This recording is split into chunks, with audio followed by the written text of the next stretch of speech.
মাহে রমজান সমাগত, কোরআন শরীফ থেকে একটা আয়াত পড়ছি। আল্লাহ বলেন, ইয়া আইয়ুহাল্লাযীনা আমানু কুতিবা আলাইকুমুস সিয়াম। হে ঈমানদার, আমি মালিক তোমাদের জন্য মাহে রমজানের রোজাকে ফরজ করলাম, যেমন করে মিন ক্বাবলিকুম, তোমাদের পূর্ববর্তীদের জন্য আমি রোজা ফরজ করেছিলাম। কামা কুতিবা আলাল্লাযীনা মিন ক্বাবলিকুম, যেইভাবে তোমাদের পূর্ববর্তীদের জন্য আমি রোজা ফরজ করেছিলাম। কেন মাহে রমজান দিলাম? লাআল্লাকুম তাত্তাকুন,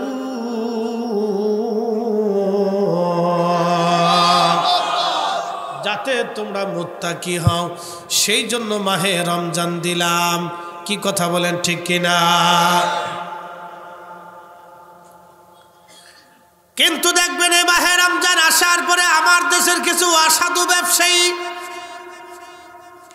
চালের দাম, ডালের দাম, তেলের দাম, আলুর দাম, পেঁয়াজের দাম, ডালের দাম, বেসনের দাম, ছোলার দাম, খেজুরের দাম, মুড়ির দাম সব বাড়াবে। কি কথা কন না কেন? যারা মাহে রমজান আসলে পণ্য সামগ্রীর দাম বাড়াইলো, ওরা কি মানুষ? মুসলমান তো পরে আসে, মুসলমান পরে আসে। ও ফেরাউন, হামানোর চাইতে ওরা নিকৃষ্ট শয়তান। সরকারের উচিত এইগুলিরে ধরে ধরে নিয়ে পাগলা গারদে দিয়ে আসা, কারণ ওদের মস্তিষ্কের সমস্যা, ওদের অন্তরের ভিতরে বেমার ঢুকে গেছে। ওদেরকে জেলখানায় দিলে হবে না, পাগলা গারদে ঢুকাই দিয়ে আসার দরকার। 6 মাসের জন্য পাগলের সাথে থাকলে বোঝা যাবে, ওরা পাগলের সাথে থাকলে ওদের শিক্ষা হবে। কথা বলেন, ঠিক কিনা? বরুড়ার পয়েল গাছের মুসলমান, আল্লাহ বলতেছে, ঈমানদার, আমি মাহে রমজান দিছি লাআল্লাকুম তাত্তাকুন, তোমরা যাতে মুত্তাকি হও। মুত্তাকি বানানোর জন্য মাহে রমজান আসলো। ধনীরা অনেক সময় ক্ষুধা কি জিনিস বুঝে না, এই জন্য মাহে রমজান আল্লাহ দিলেন যাতে ধনী ক্ষুধার যন্ত্রণা বুঝতে পারে, পিপাসার যন্ত্রণা যাতে বুঝতে পারে, গরিবের দুঃখ যাতে বুঝতে পারে, সেই জন্য মাহে রমজান আল্লাহ দিলেন। আবার ফেতরা আল্লাহ দিয়ে দিলেন, জাকাত আল্লাহ ফরজ করে দিয়ে দিলেন, ইফতারির ব্যবস্থা আল্লাহ নবী করতে বললেন। আল্লাহ রাসূল বলেন, উম্মত, মাহে রমজানে তুমি যদি একটা ইবাদত করো নফল, অন্য মাসের একটা ফরজ ইবাদতের সমান সওয়াব তোমার আমল নামায় আমার আল্লাহ লিখে দেবে। আর মাহে রমজানে কেউ যদি একটা ফরজ ইবাদত করে, তাহলে অন্য মাসে আল্লাহ 70টা ফরজ ইবাদতের নেকি লিখে দেবে। আস্তে হয়ে গেল না? জোরে বলেন। এই মাসে 1 টাকা কেউ যদি দান করে, তাহলে অন্য মাসে 1 টাকা দান করলে 700 গুণ পর্যন্ত আল্লাহ বাড়াবে।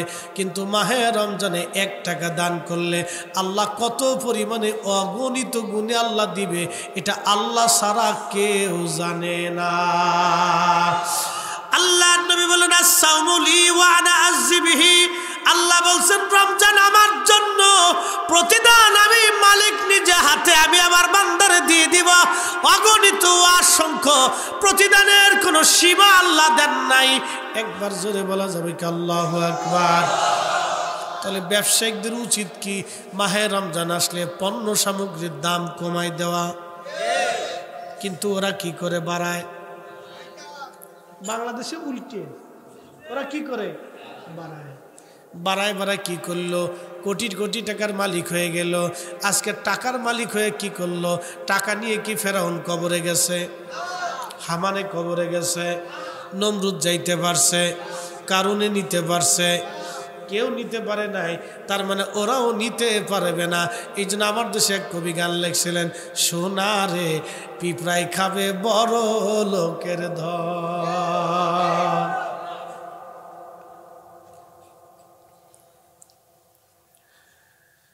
ওরা যদি পণ্য সামগ্রীর দামগুলো একটু কমাই দিত,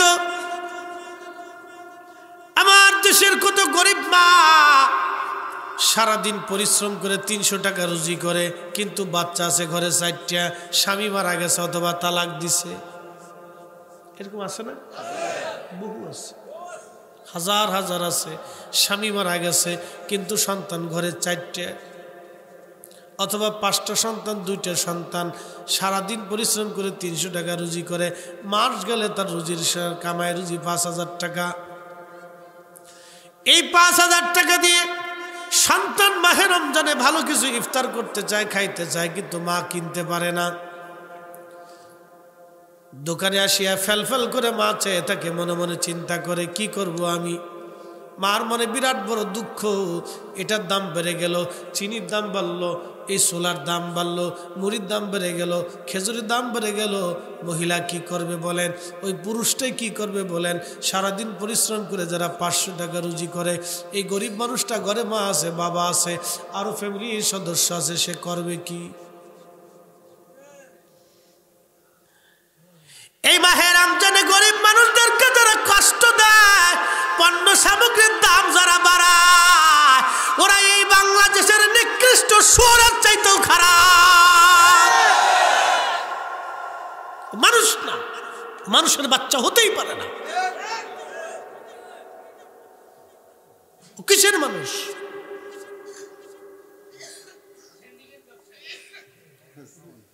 ও মুসলমান, এই কথাগুলি কেন শক্ত মতো বলতেছি? আমরা না বললে বলবে কে?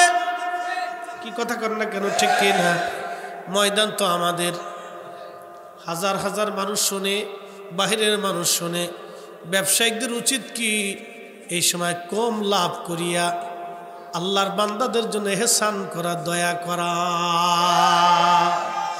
আল্লাহ রাসূল বললেন, মাল্লাম ইয়ারহামিন নাস ওয়া মাল্লাম ইয়ারহামিল্লাহ, যে মানুষকে দয়া করে না আমার আল্লাহ তারও দয়া করবে না, যে মানুষকে দয়া করে আমার আল্লাহ তাকে দয়া করবে।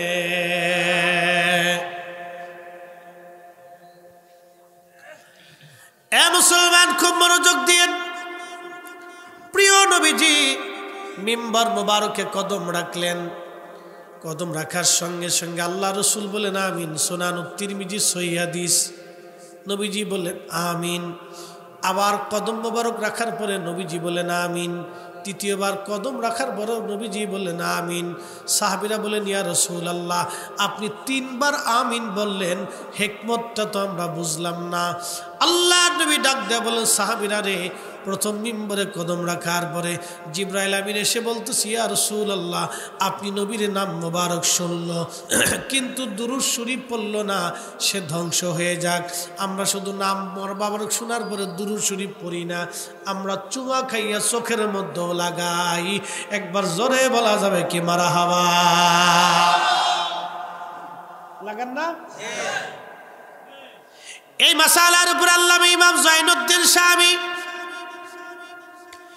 বিশ্ববিখ্যাত কিতাব ফতোয়া শামীর কিতাবুস সালাতের বাবুল আযানের ভিতরে তিনি বিশদ আলোচনা করছেন। আল্লামা ইমাম শাইখ হযরত ইসমাইল হাক্কি তাফসীরে রুহুল বয়ানের ভিতরে বিশদ আলোচনা করেছেন। ইমাম সাখাবী রাহমাতুল্লাহ আলাইহি মাকাসিদুল হাসানার মধ্যে তিনি আলোচনা এনেছেন। কোন কোন ইমাম লিখেছেন এই আমলটার কারণে বান্দার চোখের রোগ আল্লাহ শেফা করে দেয়। আর একটু জোরে হবে না সুবহানাল্লাহ? কিছু সময় বসা যাবে তো ইনশাআল্লাহ? আজকে জুমার রাত, আজকে কিসের রাত? আর একটা জুমা সামনে পাবেন, তারপরে রোজা। আল্লাহু আকবার। কিন্তু এই রোজার আগে কত মানুষ কবরে চলে যাবে। আহা রে, ইতিমধ্যে কয়েকজনের জানাজাও হয়ে গেছে, চোখের সামনে হয়ে গেছে। কালকে কুমিল্লা শহরে মাহফিল করছি, বাদ মাগরিব মাহফিল করছি যে মসজিদে, সেই মসজিদের জমিদাতার সদস্য একজন মাহফিল আসবে, ইচ্ছা, সুস্থ মানুষ, হঠাৎ বলে বুকে ব্যথা। বুকে ব্যথা করতে করতে হসপিটালে, কুমিল্লা হসপিটালে নিতে নিতেই মারা গেল। বাবাজি, মাহফিলটাও সুযোগ হলো না, মাহে রমজানটাও নসিব হলো না। একদিন মাটি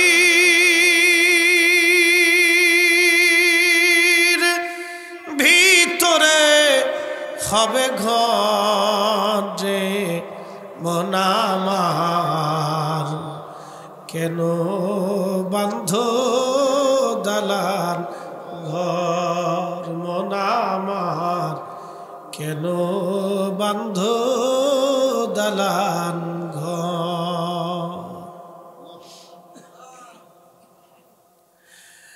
এ বাবাজি, কখন ডাক আসবে জানি না, মাহে রমজান পাবো কিনা তাও জানি না। পায়েল গাছার মুসলমান, ও মুসলমানেরা, দোকানে রাস্তাঘাটে যারা সময় নষ্ট করতেছে, মাহে রমজান পাবেন কোনো গ্যারান্টি নেই রে বন্ধু। এসে বসে যান, কথাগুলি শুনে যান। নবীজি বললেন, সাহাবীরা রে, আমি নবীজির নাম শুনলো কিন্তু দুরূদ শরীফ পড়ল না, তার আখিরাত বরবাদ হোক, ধ্বংস হয়ে যাক। আমি নবী কবুল করে বললাম আমিন। আজকে যারা দুরূদ নিয়ে বাহানা করে, ওদের কপালে শনি আছে। ওদের কপালে কি আছে? ওদের কপালে শনি আছে। আমার নবীর দুরূদ নিয়ে যারা বাহানা করে, দুরূদ শরীফ যারা বন্ধ করতে চায়, আমার নবীর মিলাদ যারা বন্ধ করে দিতে চায়, কপালে শনি আছে।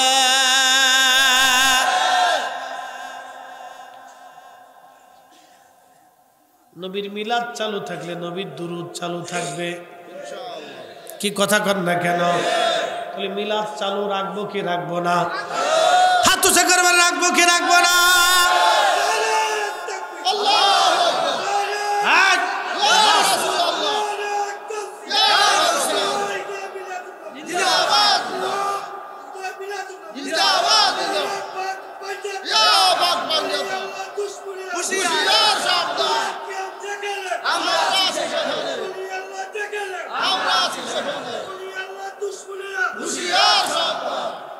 ঠিক আছে,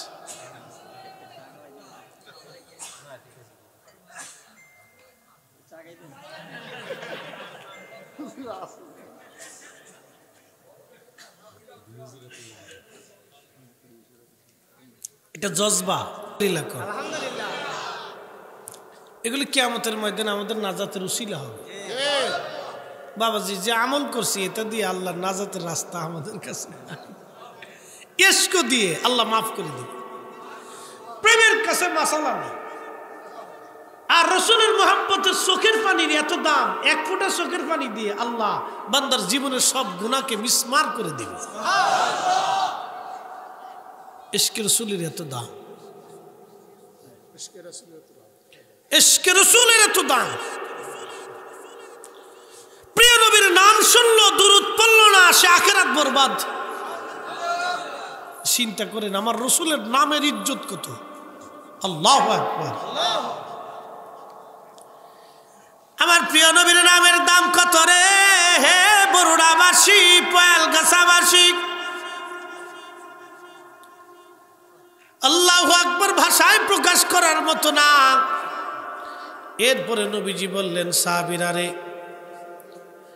জিবরাইল এসে বলল, হুজুর মাহে রমজান পাইল কিন্তু নিজের জীবনের গুনাহ মাফ করাই নিতে পারল না।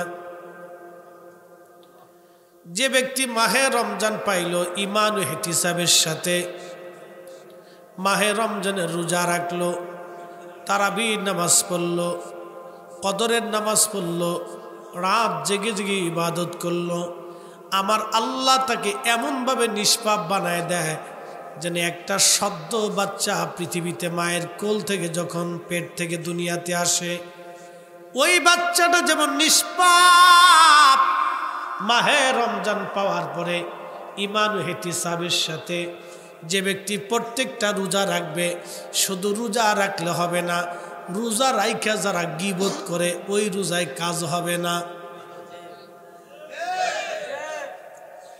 রোজা রাইখা যারা মালে ভেজাল দেয় এই রোজায় কাজ হবে না।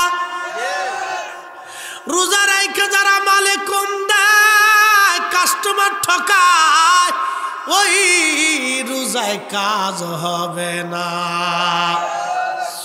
সুদের টাকা দিয়ে আর ঘুষের টাকা দিয়ে গরুর গোশত কিনে মুরগির গোশত কিনে যারা খাইয়া রোজা রাখে কাজ হবে না।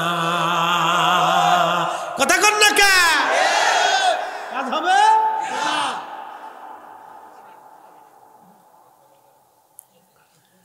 রমজানে রোজা রাইখা যারা মিশা কথা কয়, ধোঁকাবাজি করে, চগলখড়ি করে, কাজ হবে। এই জন্য ঈমান ও ইহতিসাবের সাথে রোজা রাখতে হবে। রোজা রাখার মতো রোজা রাখতে হবে। রোজা রাইখা ফাহেসা কথা বলা যাবে না, গীবত করা যাবে না, চগলখড়ি করা যাবে না, মিথ্যা কথা বলা যাবে না, তহমত দেওয়া যাবে না, বাজে কথা বলা যাবে না, ফাহেসা কথা বলা যাবে না, বকাবাজি করা যাবে না। এইগুলি থেকে দূরে থাকতে হবে। রিয়া করা যাবে না, হিংসা করা যাবে না, অহংকার রাখা যাবে না, কামনা থাকবে না, বাসনা থাকবে না। সব কিছু থেকে নিজের আত্মাকে পবিত্র করিয়া যে ব্যক্তি রোজা রাখবে, এই রোজাটাই তার আসল রোজা। রোজা রোজা সে অরিজিনাল রোজা রাখবে। রোজাও রাখলো মালে কম দিল, রোজাও রাখলো ফাহেসা কথা বলল, রোজাও রাখলো মিথ্যা কথা বলল, এই রোজার 4 পয়সা মূল্য হবে না। আল্লাহ আমাদেরকে ঈমান ইহতিসাবের সাথে রোজা রাখার তৌফিক দিক। সকলে বলে আমিন। এরপরে তারাবির নামাজ। কি নামাজ? কয় রাকাত? কয় রাকাত? তো যারা 8 রাকাত পড়ে তার মানে বুঝে গেল হক আদায় হবে। হক আদায় হবে 20 টাকাতেই পড়তে হবে।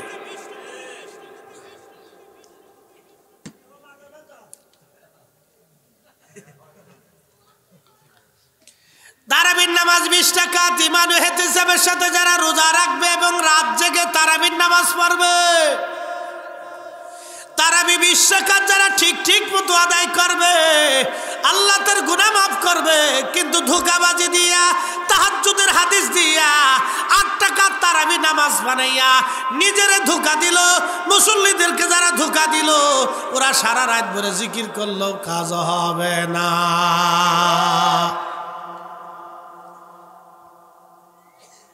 খুব মনোযোগ দিয়েন। এরপরে কদরের নামাজ, কদরের ইবাদত। এই জন্য মাহে রমজান গুরুত্বপূর্ণ, সহজ করে দেখার সুযোগ নাই। এই জন্য অত্যধিক পরিমাণে মাহে রমজান ইবাদত করতে হবে।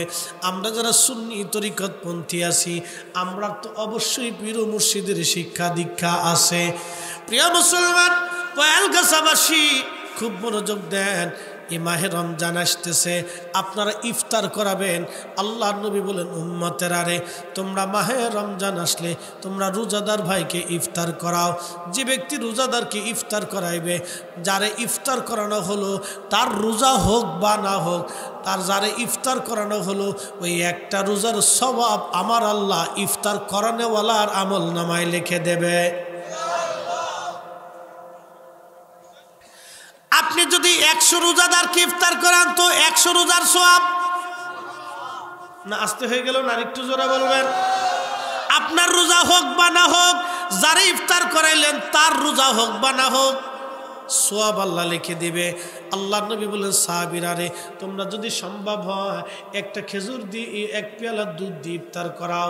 সাহাবী বলতেছে, ইয়া রাসূলুল্লাহ, আমাদের অনেকের এমন দরিদ্রতা আছে, দুধ পান করানোর মতো সামর্থ্য নাই। নবী বললেন, যদি তা না পারো একটা খেজুর দিয়ে হলে ইফতার করাও। আল্লাহ নবী, সাহাবীরা বলেন, ইয়া রাসূলুল্লাহ, খেজুর দিয়ে ইফতার করানোর মতো আমাদের অনেকের সামর্থ্য নাই। আল্লাহ নবী বললেন, তাও যদি তোমরা না পারো তাহলে অন্তত 1 পেয়ালা পানি দিয়ে হলো তোমার ভাইকে ইফতার করাও। তারপরও তোমার আমল নামায় আমার আল্লাহ কবুল রোজার সওয়াব লিখে দেবে। তাহলে ইফতার কি চলবে?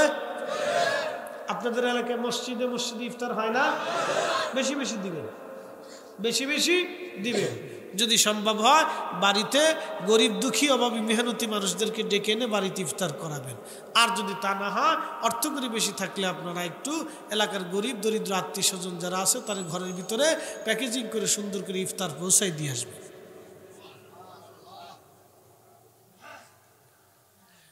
ইসলাম হচ্ছে নিজে খাবেন, অপরকে খাওয়াবেন। কি কথা? ইজরের বিরুদ্ধে বদদুয়া আসমানে ঘুরতেছে। এই জন্য অলিদের সাথে যারা বিয়াদবি করে ফলটা নগদ নগদ না আসলে রে বাবা আসমানে ঘুরতে থাকে। মানাদালি ওয়ালিয়ান ফাকাদ আযানতুহু বিল হার, মানাদালি ওয়ালিয়ান ফাকাদ আযানতুহু বিল হার। ওলিদের সাথে যারা বিয়াদবি করে, দুশ্মনী করে, আমি আল্লাহ তার সাথে যুদ্ধ ঘোষণা করি। কপাল কিন্তু মন্দ হবে আজ অথবা কাল। সে বুঝতে পারে না তার মাথার উপরে শনি ঘুরতেছে। জুরাইস মনে নাই, জানে না আসমানে মেঘ জমে আছে তার জন্য। মায়ের বদ্দুয়া কবুল হইছে, সে তো ঠিকই ইবাদতে রত আছে। বছর পর বছর পার হয়ে গেল। ওই খানকার পাশে একটা রাখাল রাত্রিবেলা মাঝে মধ্যে এসে ঘুমাইতো, দিনে বিশ্রাম করত। ওই রাখালের সাথে ওই এলাকার একটা মেয়ের অবৈধ সম্পর্ক হলো। এক পর্যায়ে রাখালের সাথে মহিলাটা জেনা করল।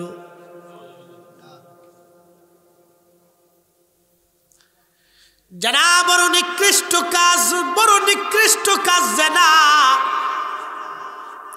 জানা বড় নিকৃষ্ট কাজ। আল্লাহু আকবার। মানুষ যখন জানা করে তখন তার ঈমানটা শূন্যে চলে যায়।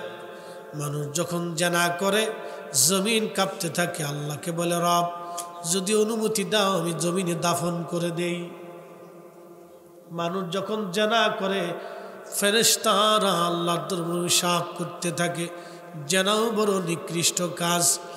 আল্লাহর নবীজি রাসূল করিম বললেন ওই মহিলার সাথে ওই রাখালের সাথে জানা হলো। জানার একটা পর্যায়ে ওই মেয়েটা অন্তঃসত্ত্বা হলো, গর্ভবতী হলো, বাচ্চা কনসেপ্ট হয়ে গেল পেটে। ধীরে ধীরে যখন ওই মহিলার পেটে বাচ্চার নিদর্শন এসে গেল, তখন ওই এলাকার লোকজনের মধ্যে জানাজানি হয়ে গেল, অমুকের মেয়ে অমুক, বিয়ে হয় নাই কিন্তু পেটে বাচ্চা। কারণ কি রে? কারণ কি? মহিলার পেটে বাচ্চা। ওই মেয়েটাকে ডাকা হলো। সমাজের সর্দার মাতবার এবং যারা ছিলেন কওমের প্রধানরা সবাই তাকে ডাক দেয়া বললো, ব্যাপার কি? তুমি অন্তঃসত্ত্বা হলে কার মাধ্যমে কে সবার সর্বনাশ করছে? এখন মেয়েটা চিন্তায় পড়ে গেল। ওই রাখাল ছিল গোলাম আর মহিলা ছিল স্বাধীন মহিলা। এখন যদি রাখালের কথা বলে তাহলে তাকেও মেরে ফেলবে মানুষেরা, আর রাখালকেও মেরে ফেলবে। কি করা যায়? উপায় কি? এখন কেমনে বাঁচা যায়?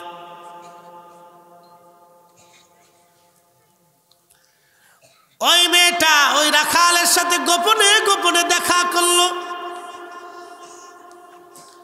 রাখালে ডাকতে বলতেছে, রাখাল তোমার দ্বারা তো আমি অন্তঃসত্ত্বা হয়ে গেলাম, আমার পেটের মধ্যে বাচ্চা, তুমি আমার সাথে জেনা করছো, জেনার ফসল আমার গর্ভে বাচ্চা।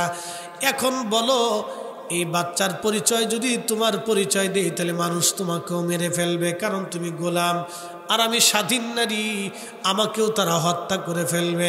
এখন উপায় কি? একটা ব্যবস্থা তো করো, তোমার কারণে আমি আজ এই বিপদের সম্মুখীন হলাম।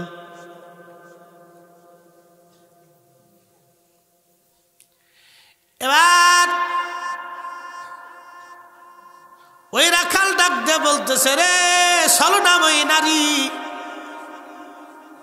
আচ্ছা শোনো, তোমার দ্বারা তো আমিও বিপদগ্রস্ত হইলাম, তাহলে একটা কাজ করো, আমি যে খানকার পাশে রাত্রিবেলা দিনে ঘুমাই, ওই খানকার ভিতরে একজন যুবক ইবাদত করে, তার নাম জুরাইস, 24 ঘন্টা আল্লাহর ইবাদতে কাটায়। তোমারে যদি জিজ্ঞেস করে লোকেরা তাহলে তুমি বলবা জুরাইস তার খানকার মধ্যে নিয়ে তোমার সাথে জেনা করছে।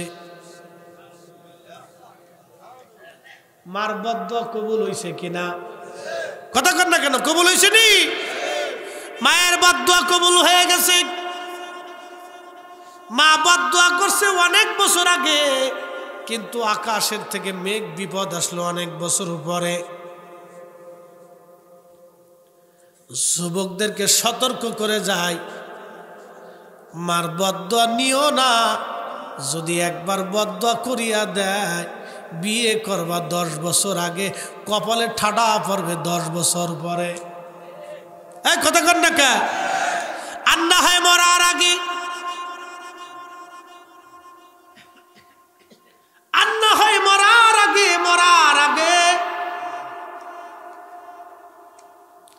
নাফরমানি করলে মরার আগে পেতে হবে রে কঠিন বিপদ। না হয় মরার আগে। খুবই মনোযোগ দিয়ে শুনিয়া যান। হযরত জুরাইজ রাহমাতুল্লাহ আলাইহি উনি কিন্তু বুজুর্গ বান্দা, কিন্তু মার বদদোয়া কবুল হয়ে গেছে। উনি কিছুই জানেন না, উনি তো খানকার ভিতরে ইবাদতে রত। মেয়েটা চিন্তা করলো, হ্যাঁ কথাটা তো ঠিক। রাখাল আরো বলতেছে, শোনো এই জুরাইজ বড় বুজুর্গ বান্দা, এ দেশের মানুষ তারে খুব সম্মান করে, তার খুব ভালোবাসে। তুমি যদি তার কথা বলো তাহলে সমাজ তোমারও বাঁচাই দিবে, আমিও মাঝখান থেকে বেঁচে যাব। মাঝখান থেকে মার খাবে জুরাইজ।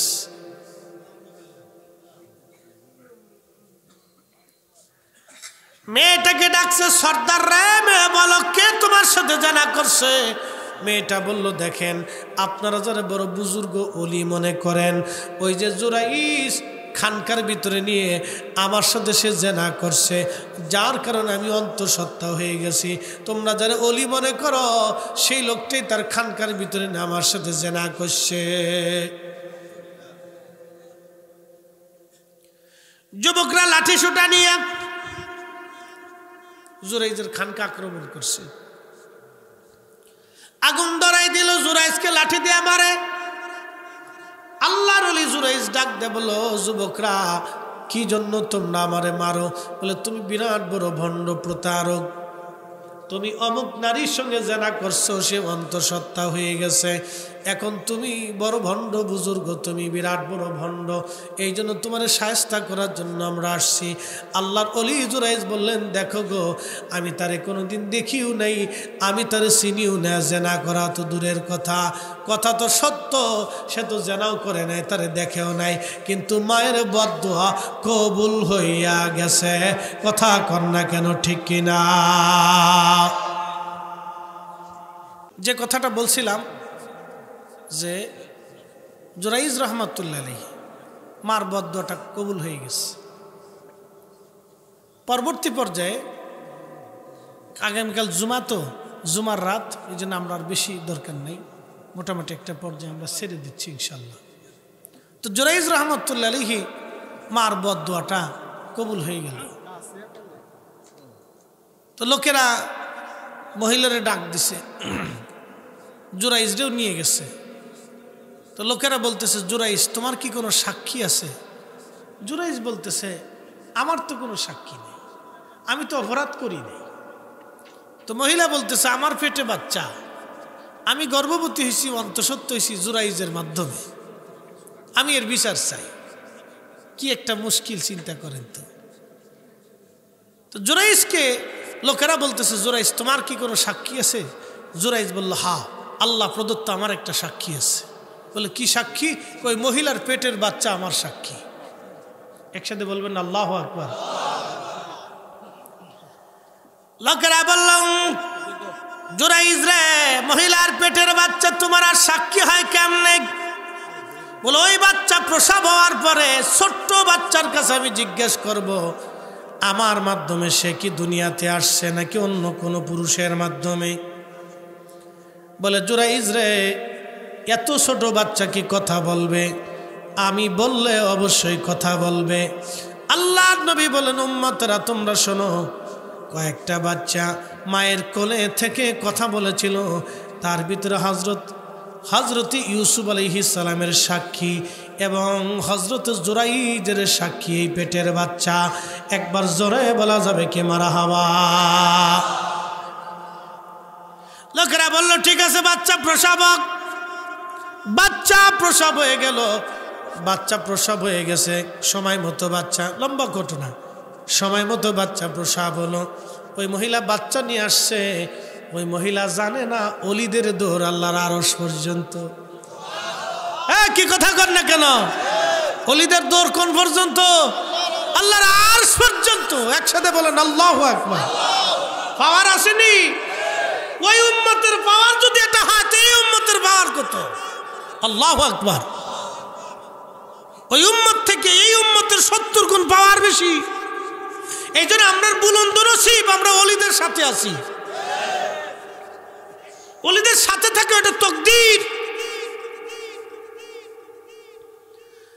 হযরত জুরাইজ রাহমাতুল্লাহ আলাইহি বাচ্চা প্রসব হওয়ার পরে শালিশ আবার বাসছে, মহিলা বাচ্চা কোলে করে আসছে। লোকেরা বলল জুরাইজ তোমার সাক্ষী হাজির করাও। জুরাইজ বলল এই বাচ্চাটাকে আমার কাছে আনো।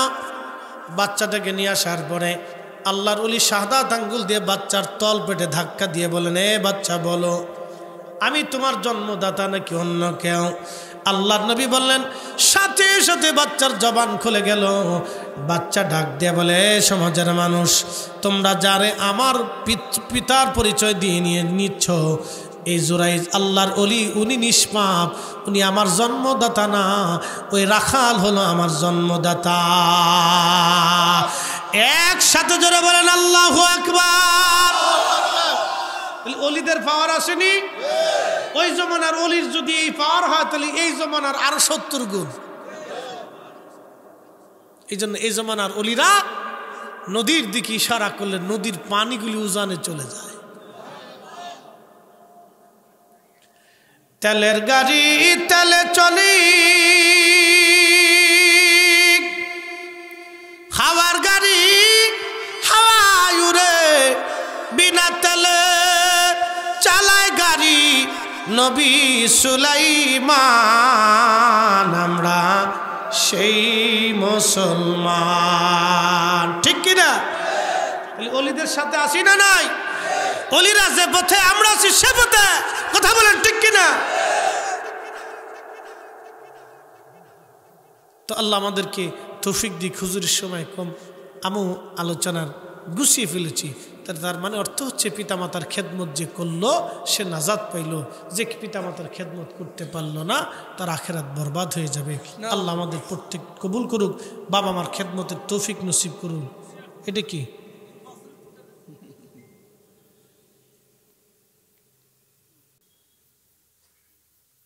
আসসালামু আলাইকুম হুজুর, মাওলানা আলাউদ্দিন। আচ্ছা, নাম না বলি, নামের দরকার নেই। তার মামলার সময় 7 লক্ষ টাকার হিসাব দিতে পারেন নাই, কতটুকু সত্য? আচ্ছা, এটা তো আচ্ছা, প্রথমত জবাব হচ্ছে উনি আমার ভাই। ওনার ওই মুহূর্তটা আমি ওনার অত্যন্ত প্রিয় ছিলাম এবং কঠিন বিপদে আমি তার পাশে ছিলাম। উনি জেলখানায় ছিল, আমি জেলের বাইরে ছিলাম। উনি রিমান্ডে ছিল, আমি ওনার খাবার পৌঁছে দিছিলাম। তো যা হোক, ওই সময় একটা বিপদের সম্মুখীন উনি ছিলেন। আমার দায়িত্ব ছিল, কর্তব্য ছিল ওনার পাশে দাঁড়ানো। আমি দাঁড়াইছি আলহামদুলিল্লাহ, আমার সামর্থ্য অনুযায়ী আমি চেষ্টা করছি। তো উনি যেটা অনলাইনে এসে বলছেন এটা উনি মিথ্যা বলছেন। আল্লাহ আমার ভাইকে তহমত থেকে দূরে রাখুক। উনি আমার উপর একটা মিথ্যা ইলজাম দিচ্ছেন। এই সময় সারা বাংলাদেশের লক্ষ লক্ষ সুন্নি জনতা লক্ষ লক্ষ টাকা খরচ করছে না? আমার নিজের ব্যক্তিগত খরচ করছি। তো যাই হোক, ওই মামলাটা একটা সহজ মামলা ছিল না। ওনার এই জামিনটাও সহজ জামিন ছিল না। আমরা ওই সময় 50 কেন 1 কোটি টাকা হলেও আমরা জামিনের ব্যবস্থা করতে চেয়ে সচেষ্ট ছিলাম। এমন একটা পরিস্থিতি ছিল, এটা সুন্নি জামাতের একটা মান সম্মান নিয়ে টান দিয়েছিল। কথা ঠিক কিনা? সুন্নি জামাতের একটা সম্মান ছিল। তো এতদিন পরে এসে ওনার এই কথাটা একজন আলেম হিসেবে বেমানান হয়েছে। এটা আমি অপছন্দ করছি। শুধু আমি না, অনেক শিক্ষিত মানুষ এটা অপছন্দ করছে। ওনার মতো একজন শিক্ষিত মানুষ থেকে এগুলো আশা করা যায় না। এগুলো ছোট লোক, ইতর যারা, তারা এই সমস্ত অনলাইন অফলাইন বলে ও চুরি করছে, ও ডাকাতি করছে, এগুলো কথাবার্তা বলে। তো যাই হোক, এগুলা ফাংশন না। আপনারা প্রশ্ন করছেন, এই জন্য জবাব দিছি। আর ওনার এই বিষয়টা আমি ওই সময় ওনার কোনো টাকা আমি হাত দিয়ে ধরিনি। শুধু আমাদের দরবার থেকে 2 লক্ষ টাকা দিয়েছিল, ওটা আমি রিসিভ করে আনছি।